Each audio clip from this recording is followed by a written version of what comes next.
Hola, bienvenido a esta emisión de Cábala de la Luz, del Árbol de la Vida. Estaremos hablando hoy de uno de los cabalistas más importantes en la historia de todos los tiempos, que es el rey Salomón. ¿Has escuchado de él? Es fascinante. Es el rey al que se le adjudica el título del más sabio y el más justo. ¿Sabes de quién era hijo? ¿Conoces su historia? Te voy a platicar un poquito, pues era nada menos hijo que del rey David, del linaje de donde viene Jesucristo, del mismo linaje del profeta Mohammed, etcétera. Son linajes muy puros, muy sagrados, que quiere decir simplemente que todos somos hijos de Dios.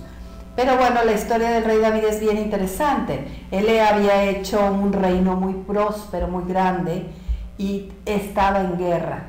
Y dicen que un día desde su terraza observó a una mujer que se estaba bañando en una terraza más baja que la de su palacio, y le llamó la atención su belleza y preguntó quién era, y le dijeron: es Betsabé, la esposa de Urías, uno de los generales de tus tropas. Entonces el rey David, entre una cosa y otra, mandaba llamar a Betsabé, y pues finalmente Urías muere en el campo de batalla y se queda con Betsabé. Betsabé queda embarazada casi inmediatamente, pero no de Salomón, sino de un primer hijo que pierde, y que lo dijo el profeta Natán al rey David: ese hijo no va a nacer, no se va a lograr, porque ustedes han cometido un pecado, han cometido una falta. Entonces, hasta el segundo hijo nace Salomón, y Betsabé dicen que era una mujer, aparte de todo, de bella, era una mujer también muy sabia. Salomón crece con todos los mejores maestros, con el papá, rey David, que dicen que tenía muchos dones. ¿Sabías que decían que tenía el don de hablar con los animales, que tenía esa capacidad? Y bueno, Salomón crece en gran sabiduría, y dicen que en alguna vez en el jardín, estando con su padre, se le aparece a través de una planta con llamas Dios, y le dice: ¿qué quiere Salomón de mí? Y le dijo: quiero sabiduría y siempre estar en tu reino. Y le dijo: será cumplido. Entonces Salomón, en algún momento, cuando muere el rey David, le toca ser el rey, y fue un rey que de verdad en la historia ha habido pocos así. Estamos hablando de un tiempo donde la historia parte de ser la era de piedra a la era de los metales. ¿Se acuerdan? ¿Han escuchado eso de las minas del rey Salomón? Pues son las minas de cobre y de hierro, de donde empezaron a hacer armas y utensilios, etcétera, y se vuelve el hombre más rico, no solo de la parte de Mesopotamia, Asia, sino casi de toda Europa y el norte de África. Salomón pasa sus fronteras, su historia, su prosperidad, etcétera, y los profetas le dan a él a cuidar el Arca de la Alianza, la famosa Arca de la Alianza que tenían desde Moisés. Entonces Salomón decide construir un templo, y el templo era como muy misterioso, de lo cual hablaremos más tarde en otras emisiones. Esa arca la pone en su templo y la construye, y ahí guarda muchos secretos. Pero finalmente Salomón se vuelve tan rico, está en el mundo de lo material, gana muchas guerras, tiene muchas concubinas, tiene un gran harem, dicen que no ha habido otro como ese, tiene grandes palacios, grandes riquezas, y en cierto momento, ¿qué crees que pasa? Se le olvida a Dios y se vuelve un idólatra. Ya le da lo mismo, lo único que le importa son las cosas materiales, se pierde entre toda esa prosperidad, pierde su generosidad, que era parte importante de su forma de ser, y pierde lo que es el ser el justo juez. Como bien hemos visto tantas veces quizás en algunas láminas, en las Biblias, en el Corán, en el Torá, en el Midrash, que él sabía muy bien cómo ser justo con toda la gente, lo pierde. Y en ese momento comienza la decadencia. Vamos a regresar platicando qué sucede en esta gran decadencia de Salomón.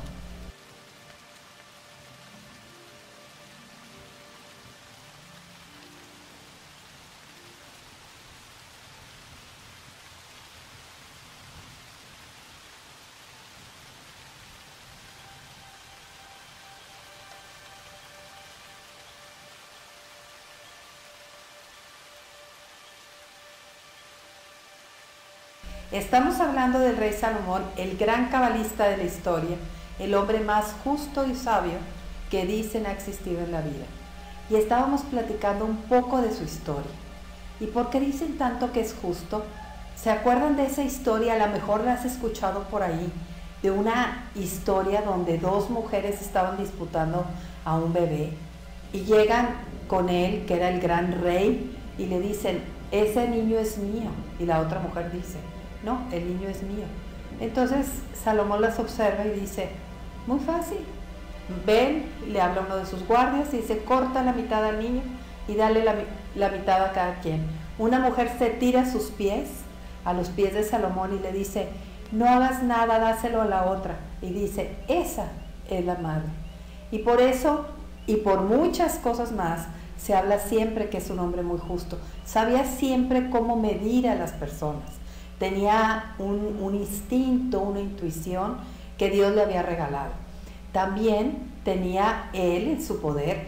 ¿Te acuerdas que en algunas emisiones hemos platicado de los ángeles, del arcángel Ratziel, que nos dio unas instrucciones de cábala? Bueno, pues él las tenía en su poder, junto con el arca de la alianza, junto con las tablas de la ley de Moisés. Él tenía todo, porque era el rey que lo tenía todo en ese momento de la historia.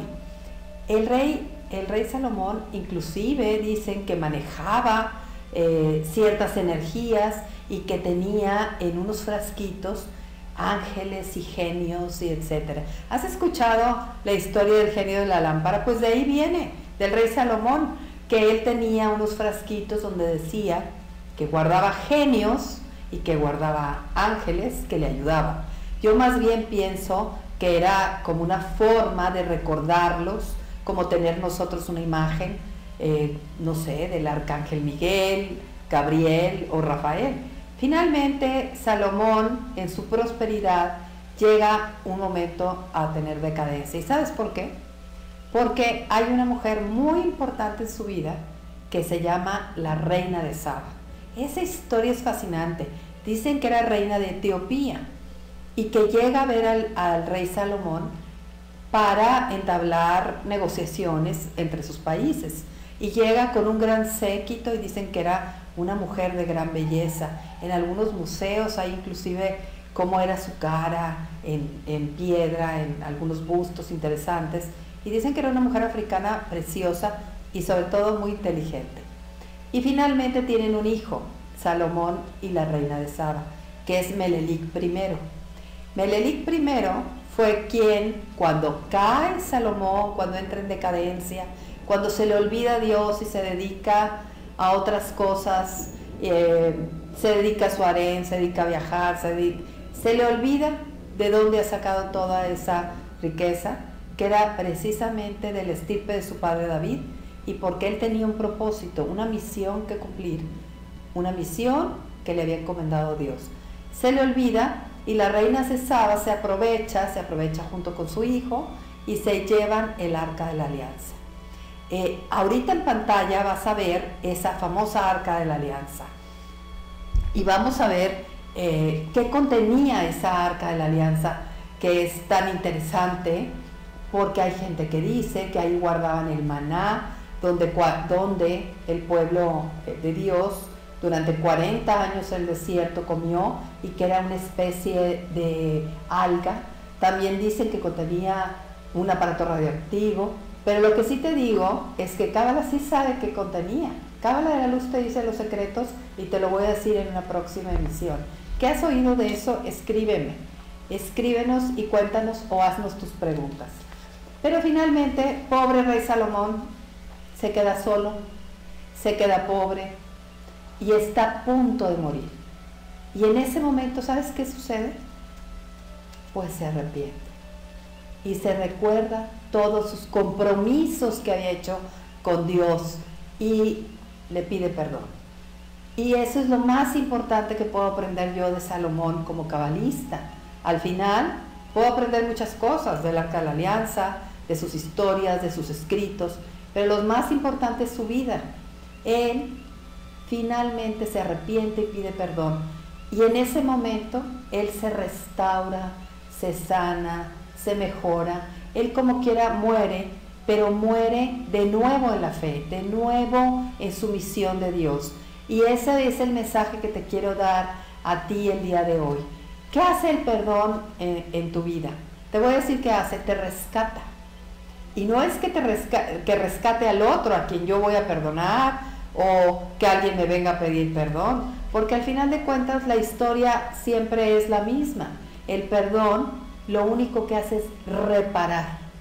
Y te voy a platicar de los 5 pasos del perdón, pero antes te voy a contar una mini historia muy cabalista que te va a clarificar por qué el perdón es importante.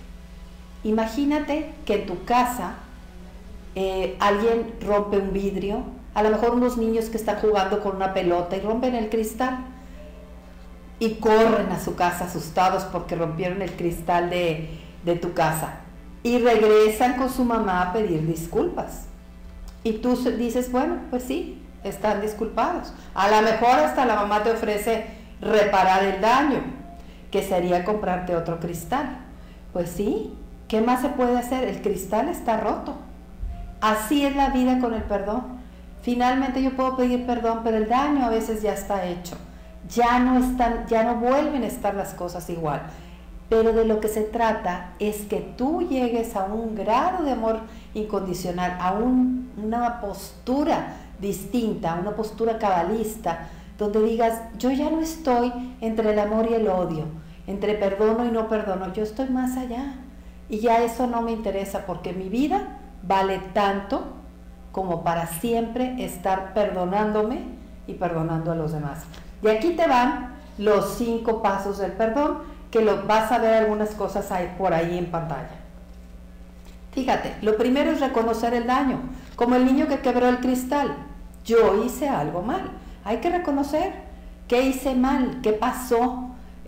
A lo mejor sí cometí una falta. A veces es bien difícil pedir perdón, pues que no sea difícil, hay que ponerle atención a eso. Hay que ponerle atención y tener la humildad de pedir disculpas. Identifica las emociones. ¿Qué emociones hay ahí cuando yo tengo que pedir perdón o cuando alguien me pide perdón?